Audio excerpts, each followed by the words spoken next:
Accommodation for President Australia. Yeah. 219,000. Yeah. Accommodation President Australia 2,19,000. Accommodation President Australia 1,52,000. Shammi Silva ஆஸ்திரேலிய பயணம் 2.4 million. Ravine Australia பயணம் திகதி மாற்றம் 81,700 ரூபாய்.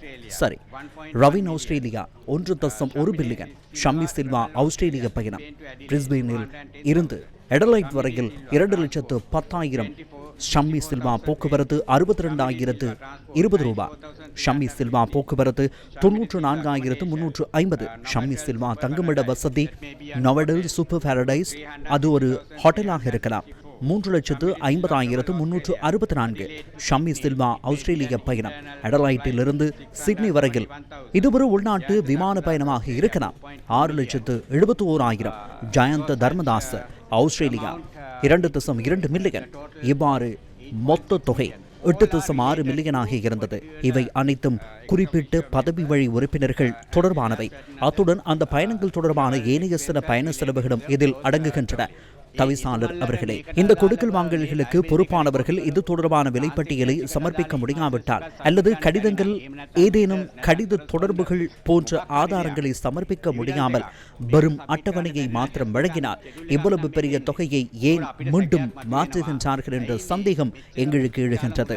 அடுத்ததாக தவிசாளர் அவர்களே, இதில் உள்ள பெரும்பாலானவை கிரிக்கெட் நிறுவனத்தின் தலைவர் மற்றும் அதிகாரிகளுக்கு வழங்கப்பட்ட தங்குமிட வசதிகள், ஹோட்டல் கட்டணங்கள் அல்லது உள்நாட்டு விமான கட்டணங்கள் போன்ற சில கொடுப்பனவுகளாகும். அப்படியாக இருக்கும் போது இந்த பொறுப்பை பதிவு செய்யும் நேரத்தில் இவை எங்களுக்கு தொடர்பற்றவை என்பதை ஏன் எங்களால் கண்டறிய முடியாமல் போனது? අපිට අදාළ නැති බව ඇයි අපිට ට්‍රේස් කරගන්න බැරි මේ ලයබිලිටි එක රෙකෝඩ් කරන වෙලාවේ?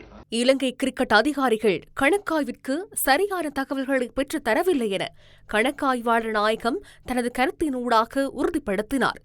இலங்கை கிரிக்கெட் நிறுவனம் கணக்காய்வு திணைக்களத்திற்கு தகவல்களை வழங்க எவ்வாறு கடமைப்பட்டுள்ளது? 1993 ஆண்டின் 47ஆம் இலக்க சட்டத்தினால் திருத்தப்பட்ட 1973ஆம் ஆண்டின் 25ஆம் இலக்க விளையாட்டுத்துறை சட்டத்தின் 21(a)(3) உபபிரிவின்படி பதிவு செய்யப்பட்ட ஒவ்வொரு விளையாட்டுச் சங்கமும் கணக்காய்வாளர் நாயகத்தின் கணக்காய்விற்கு உட்படுத்தப்பட்டுள்ளன. மேலும் 2016 அக்டோபர் 27ஆம் தேதியிட்ட 1990 கீழ் 23ஆம் இலக்க அதிவிசேட வர்த்தமானியின் ஊடாக வெளியிடப்பட்ட விளையாட்டு ஒழுங்கு விதிகளின் பகுதி 3(7) நிறைவேற்றுக் குழுவினால் சான்றளிக்கப்பட்ட நிதி அறிக்கைகள் கணக்காய்வாளர் நாயகத்திடம் சமர்ப்பிக்கப்பட வேண்டும் என குறிப்பிடப்பட்டுள்ளது. அதற்கமைய இலங்கை கிரிக்கெட் நிறுவனம் விளையாட்டு சட்டத்தின் கீழ் பதிவு செய்யப்பட்ட தேசிய விளையாட்டு சங்கம் என்பதனாலும் அதிவிசேட வர்த்தமானியினூடாக வெளியிடப்பட்ட விளையாட்டு ஒழுங்கு விதிகளுக்கு அமைவாக கணக்காய்வாளர் நாயகத்திடம் நிதி அறிக்கைகளை சமர்ப்பிப்பதனாலும் இலங்கை ஜனநாயக சோசலிச குடியரசின் அரசியலமைப்பின் 154(3) உறுப்புரையின் கீழ் இலங்கை கிரிக்கெட் நிறுவனம் கணக்காய்வாளர் நாயகத்தின் கணக்காய்விற்குட்பட்ட ஒரு நிறுவனமாகும். நாட்டின் சட்டத்தை மீறி பல்வேறு சந்தர்ப்பங்களில் செயற்பட்ட கிரிக்கெட் அதிகாரிகள் கணக்காய்விற்கு சரியான தகவல்களை வழங்க முற்படாதது ஏன்? இவ்வாறான அதிகாரிகளுடன் இந்நாட்டின் கிரிக்கெட் எதிர்காலத்தை கட்டியெழுப்ப முடியுமா? மக்களின் கவனத்திற்கு.